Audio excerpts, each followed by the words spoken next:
Innovate UK's net zero heat programme is driving faster innovations so the UK prospers from moving completely off gas for heating, space and water in buildings. The net zero heat cohort are UK companies that will play a huge role in delivering this, and we're working collectively to overcome barriers to their growth and scaling out. We'd like to share their stories.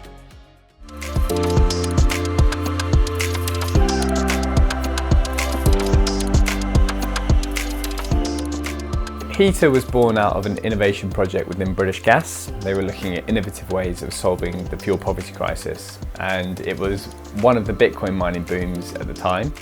And Chris, our CTO, had the bright idea of essentially using a Bitcoin miner as a space heater. I bought a Bitcoin miner, I put it in a barrel of mineral oil, and I connected it up to my central heating. And so I was mining for Bitcoin, earning some money, and heating the house at the same time. And that got them really excited about the kind of concept initially, and that's the sort of origin story of the business. So over the last 10 years or so, companies have moved most of their IT into what we term the cloud. And this sounds like a mythical place, but in reality is essentially a bunch of computers in a warehouse somewhere. And those computers are consuming more and more of our energy.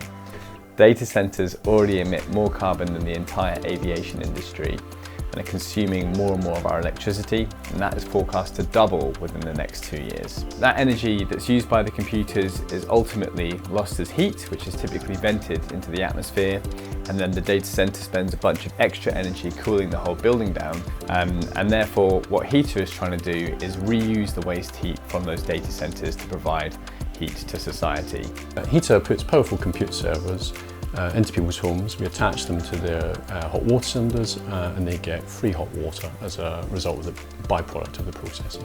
Well, since we started Heata, there's been this explosion in AI.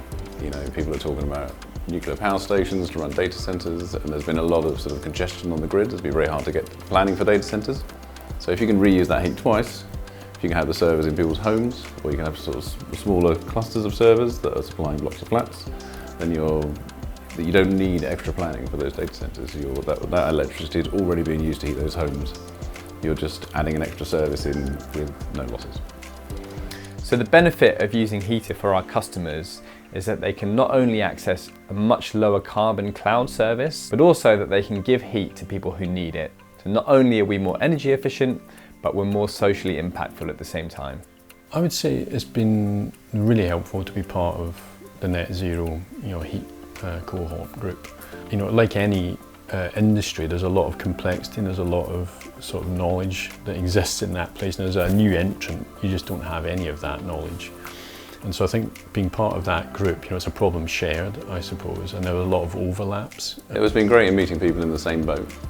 It turns out that there's only 2 companies that have gone through this SAP Appendix Q process in recent years, and they are both on the programme. So being able to talk to them and understand how they're getting through it, how they're still fighting to get through it.